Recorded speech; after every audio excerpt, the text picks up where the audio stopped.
Neste vídeo, vamos falar sobre convênios. Ouvimos que Deus fez um convênio com o povo de Israel. O que significa este convênio?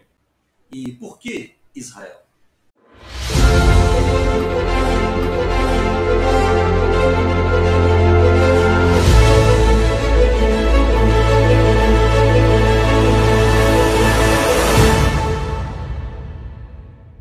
Vamos voltar no tempo, na época do grande dilúvio. Para isso, vamos falar um pouco sobre a genealogia de nossos primeiros antepassados. Vamos falar do profeta Noé. Entre filhos e filhas, Noé teve 3 filhos, chamados Sem, Cão e Jafé. Vamos falar do filho Sem. De Sem, nós temos aí entre filhos e filhas Naor, e de Naor nasceu Terá. Dessa linhagem, então, de Terá, nasce Abraão. Abraão era um homem muito íntegro, um homem reto, que ansiava cumprir a vontade de Deus em todas as coisas. Sua fé era tão grande que mesmo depois de uma idade já avançada, que Abraão tinha 100 anos de idade, Deus lhe permitiu ter um filho. Sua esposa, Sara, tinha 90 anos. Ficou grávida e assim nasceu o seu filho, Isaque. Eu imagino a alegria de Abraão e Sara ao ver o seu filho, ao ver o nascimento de Isaque. Porém, em meio a tanta alegria desse nascimento, um dia Deus chama a Abraão e lhe manda que sacrificasse o seu filho, o seu único filho, Isaque, oferecendo Isaque em holocausto. Naquele momento, eu imagino o que passou pela cabeça de Abraão. No entanto, Abraão prontamente atendeu à vontade de Deus. Chamou seu filho Isaque e disse que o acompanhasse, que eles iriam fazer um sacrifício. Na verdade, Isaque não sabia que ele seria sacrificado. Então ele ajuda seu pai, prepara os materiais, a lenha, e sobem até a montanha para realizar este sacrifício. No momento em que Abraão já estava com a faca para tirar a vida de Isaque, um anjo do Senhor o interrompeu e disse a Abraão que a coisa não seria feita daquela forma. Então tomou um cordeiro e deu a Abraão para que fosse sacrificado em lugar de seu filho Isaque. Ali foi a maior prova que Abraão teve em sua vida. A Escritura diz: toma agora o teu filho, o teu único filho Isaque, a quem amas, e vai-te à terra de Moriá e oferece-o ali em holocausto sobre uma das montanhas que eu te direi. Os holocaustos eram os sacrifícios de animais que faziam parte de oferendas oferecidas a Deus. Esses sacrifícios eram a semelhança do que ocorreria com Jesus Cristo no futuro. Então era necessário derramamento de sangue. Abraão foi escolhido por Deus neste momento para ser então cabeça de toda a raça humana. Ou seja, todas as vidas seriam abençoadas através dele, através de Abraão. Deus disse a Abraão: quanto a mim, eis a minha aliança contigo. Serás o pai de muitas nações. E não se chamará mais o teu nome Abrão, mas Abraão será o teu nome, porque por pai de muitas nações te tenho posto. E te farei frutificar grandissimamente, e de ti farei nações, e reis sairão de ti. E estabelecerei a minha aliança entre mim e ti, e a tua descendência depois de ti em suas gerações, por aliança perpétua, para te ser a ti por Deus e a tua descendência depois de ti.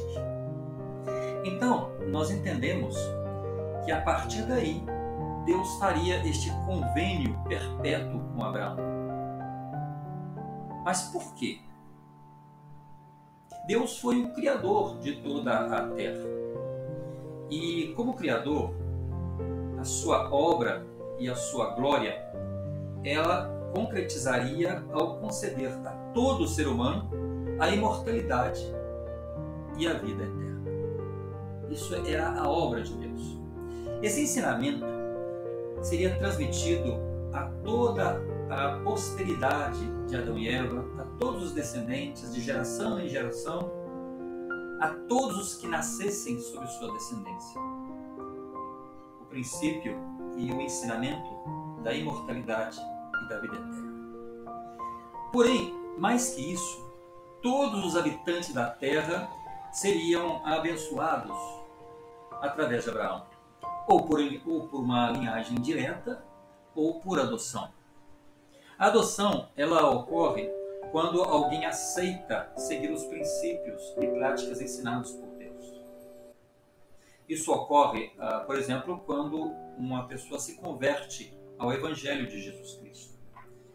E este conceito, esse conhecimento sobre imortalidade e vida eterna, parece algo inimaginável, algo que nosso entendimento não consegue alcançar. Talvez por isso o apóstolo Paulo certa vez disse que os planos de Deus, para muitos, pode parecer loucura. Ele disse: ora, o homem natural não compreende as coisas do Espírito de Deus, porque lhe parecem loucura, e não pode entendê-las, porque elas se discernem espiritualmente. Na verdade, o que Deus quis dizer é que assim como somos hoje, Ele já foi um dia. E assim como Ele é hoje, nós poderemos ser um dia. Através desses convênios, Deus poderia estabelecer as condições e as leis que, se seguidas, elas dariam a todo ser humano essa oportunidade de progredir da mesma maneira que ele. Quando falamos de imortalidade e vida eterna, muitos se confundem porque, apesar desses termos serem semelhantes, eles significam coisas diferentes. A imortalidade é um dom totalmente gratuito de Deus para nós. Nós o ganhamos quando nascemos. A partir do momento em que nós nascemos nessa terra, esse dom passa a nos pertencer. E isso foi nos dado quando Jesus Cristo rompe as cadeias da morte e ressuscita. Então, a ressurreição de Jesus Cristo, ela nos possibilitou sermos eternos. Não temos que fazer nada para tê-lo, basta nascer nessa terra. Agora, a vida eterna, ela requer mais sacrifícios, ela requer obediência aos mandamentos de Deus.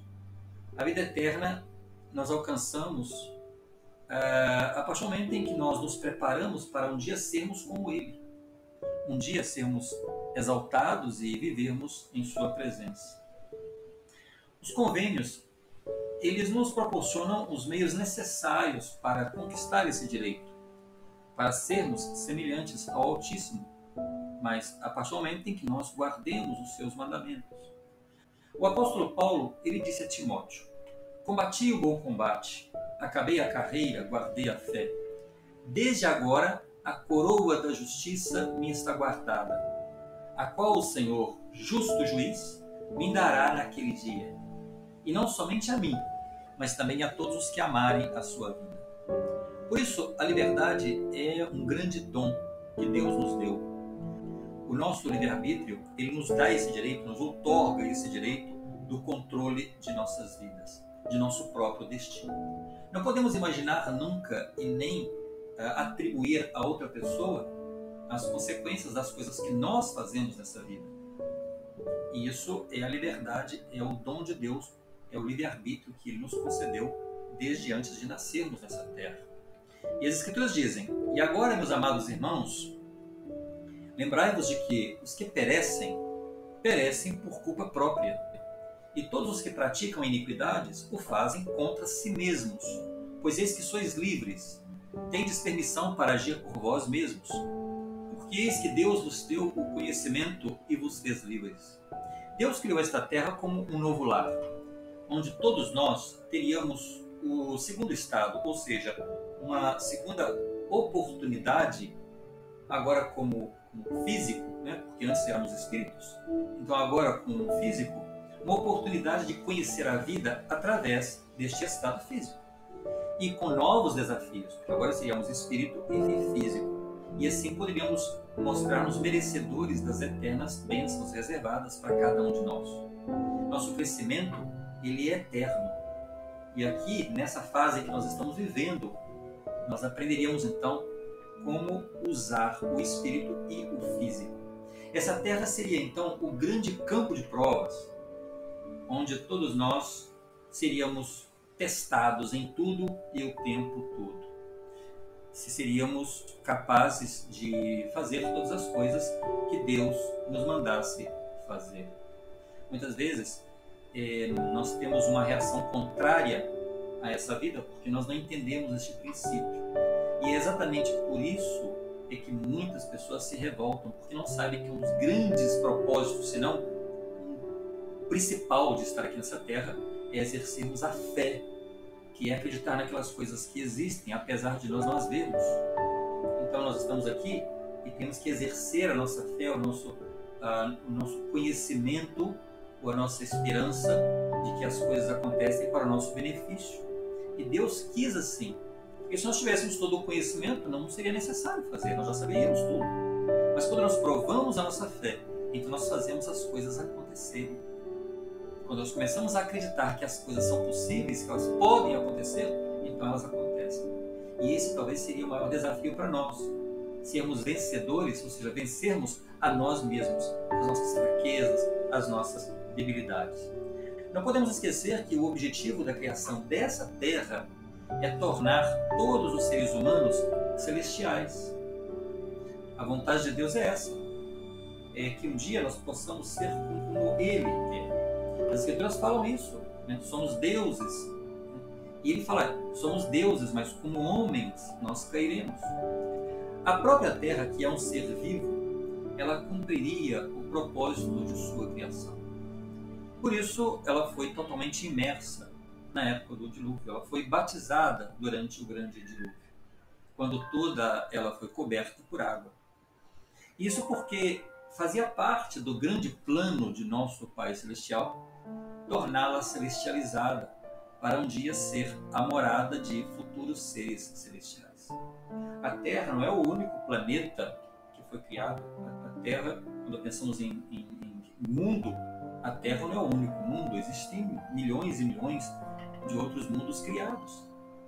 E a Terra foi criada com este fim, de se preparar para que um dia ela seja habitada por futuros deuses, por futuros seres celestiais.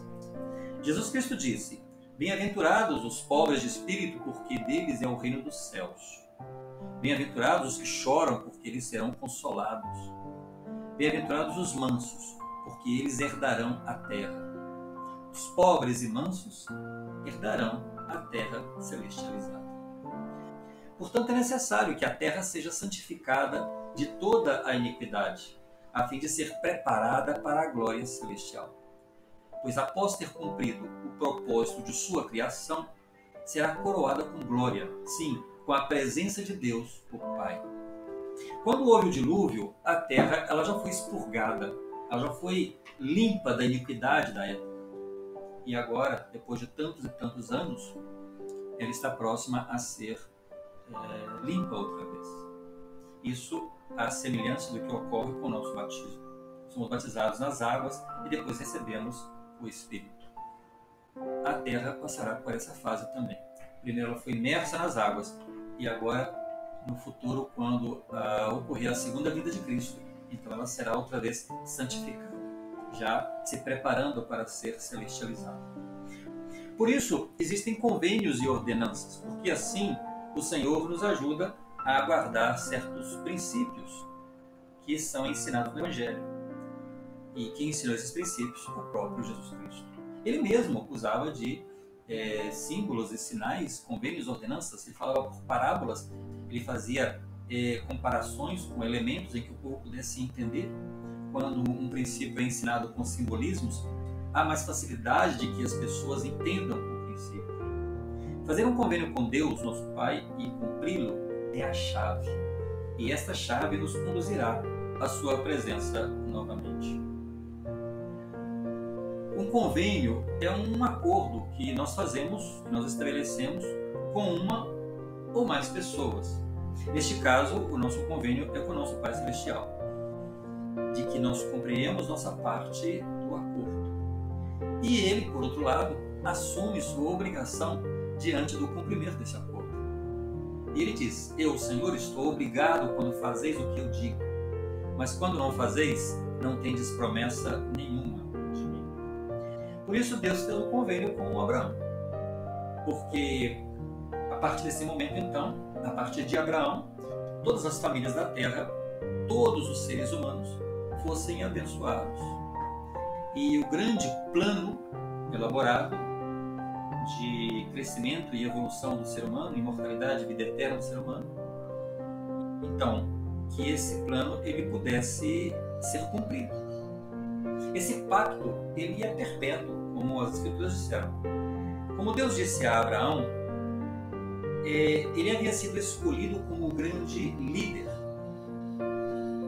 o cabeça de todas as famílias da terra, de todas as criações humanas da terra, o elo entre ele, Deus, e a humanidade, por meio de um convênio, de um pacto, que faria com que o homem pudesse ter esse direito e essa possibilidade de ser exatamente como ele um dia, glorificado e perfeito.